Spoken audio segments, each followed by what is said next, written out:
अस्सलाम वालेकुम अजीज़ तलबा और तालिबात।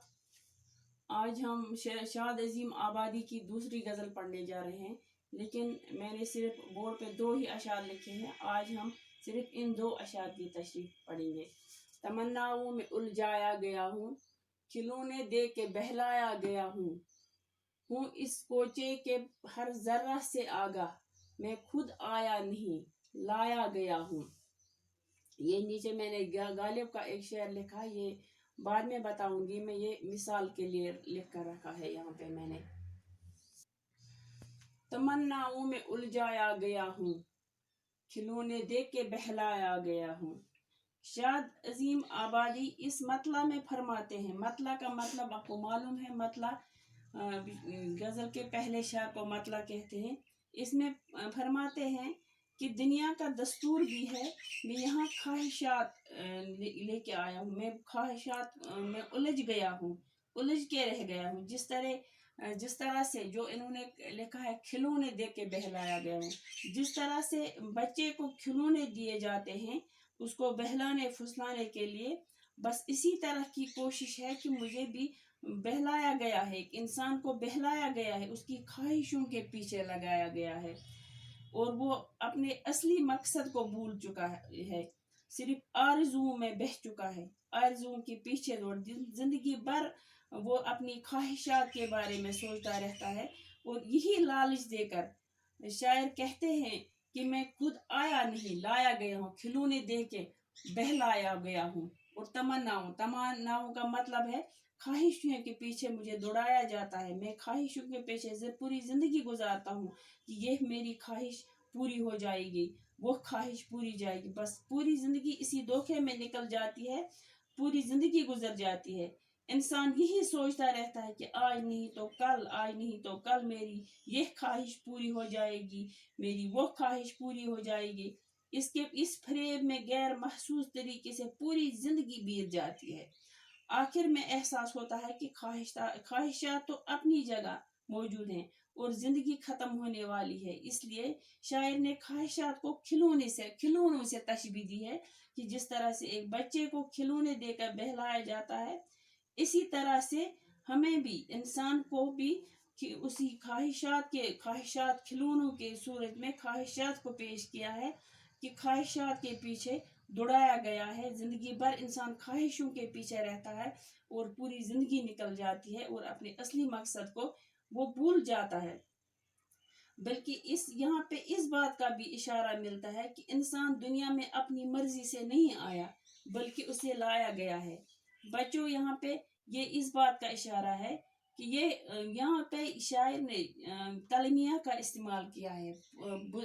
जाहिर नहीं है इसमें कोई किसी का नाम या कोई वाक़ा जाहिर नहीं है, लेकिन इशारा जिस बात की तरफ है वो तलमिया है। क्योंकि जब किसी शेर में कोई किस्से की तरफ इशारा किया जाता है, कोई किसी वाक़े की तरफ इशारा किया जाता है, तो उसे तलमिया कहते हैं।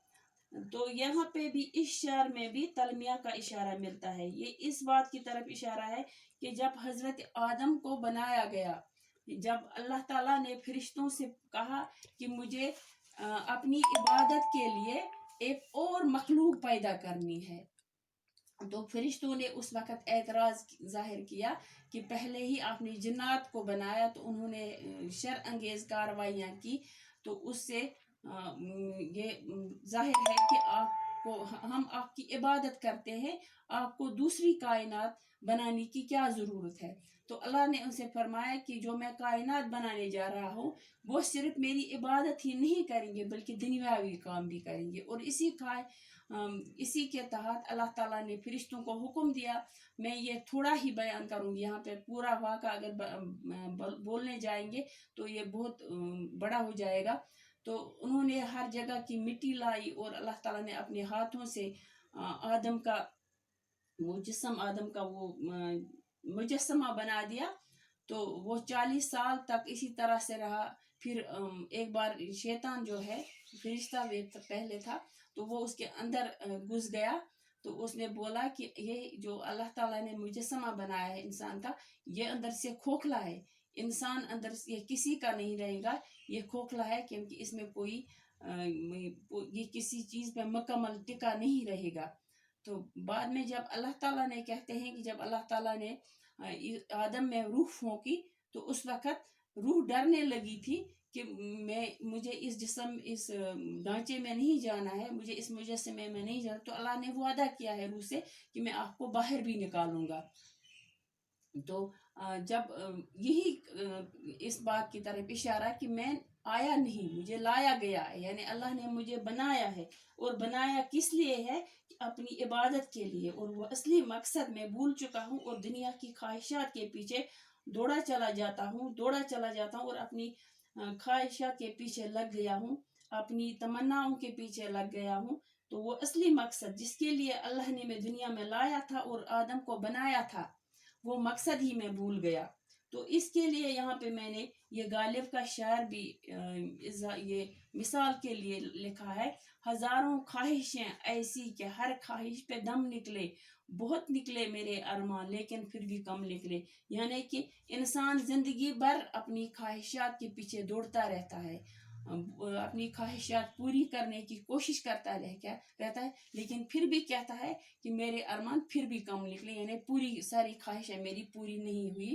تو یہ اس شعر کا مقصد ہے کہ انسان کو کس لیے دنیا میں لایا گیا تھا, تو یہ اپنی خواہشوں کے پیچھے دوڑتا رہا. ہوں اس کوچے کے ہر ذرہ سے آگا, ادھر سے ادھر مدتوں آیا گیا ہوں. بچوں یہاں پہ یہ دوسرا حصہ شعر کا غلط ہو گیا تھا غلطی سے, تو یہ میں نے درست کیا. اب یہاں پہ اس شعر کا مطلب ہے, شاعر فرماتے ہیں اس میں کہ میں یعنی آدم کی اولاد ہر کوچے سے واقف ہوں, لیکن غلطی جب ہوئی تو جنت سے نکالا گیا. یعنی جنت کے ہر کوچے اللہ کے بارگاہ وہاں پہ جب میں پہلے جنت میں تھا تو اس کو ہر کوچے سے میں واقف ہوں. اللہ کے حکم کی تعمیل نہیں کی اور سزا ملی, یعنی اب بہت مدت ہوئی میں یہاں آیا ہوں, اور اب اس جگہ واپس جانے کے لیے انسان کو بہت کچھ کرنا باقی ہے, بہت کچھ محنت کرنی ہے. یعنی وہ جگہ واپس پانے کے لیے انسان کو بہت کچھ کرنا ہے, یعنی وہ کرنا ہے جو اللہ نے اس کو کرنے کے لیے کہا ہے. عبادت کرنی ہے, اللہ کا حکم ماننا ہے, اللہ کا فرمان ماننا ہے, اللہ کے بتائے ہوئے راستے پہ چلنا ہے. دوبارہ کوئی ایسی غلطی نہیں کرنی ہے کہ اس کوچے میں واپس یعنی جنت میں واپس نہ جانے پائے کہ ادھر سے مدتوں آیا, یعنی مجھے مدت ہو گیا اس کوچے کے ہر ذرے سے میں واقف ہوں بھی, لیکن مجھے مدت ہو گئی, بہت عرصہ ہو گیا کہ میں یہاں ہوں. اب وہاں جانے کے لیے مجھے بہت کچھ کرنا ہے, بہت کچھ محنت کرنی ہے. تو اور اس شعر کا مطلب کوئی عشق یا کہانی نہیں بلکہ حقیقی مطلب ہے, یعنی کہ جنت کے ہر کوچے سے آدم کی اولاد آدم واقف ہے, لیکن غلطی جب کی تو اس کی سزا ملی, اور اب وہاں واپس جانے کے لیے یہاں میں مدتوں سے انتظار کر رہا ہوں کہ اس کے لیے مجھے کیا کرنا ہے تاکہ مجھے پھر اس کوچے میں واپس جانے کی اجازت مل جائے. یعنی انسان کو وہاں جانے کے لیے وہ کرنا ہے جو اللہ نے کرنے کے لیے اس کو دنیا میں لایا تھا. تو بچوں یہ یہاں تک ہی صرف میں نے 2 اشعار کی تشریح پڑھائی, تو آج کے لیے اتنا ہو, کل انشاءاللہ باقی جو اشعار ہیں ان کی تشریح پڑھائیں گے.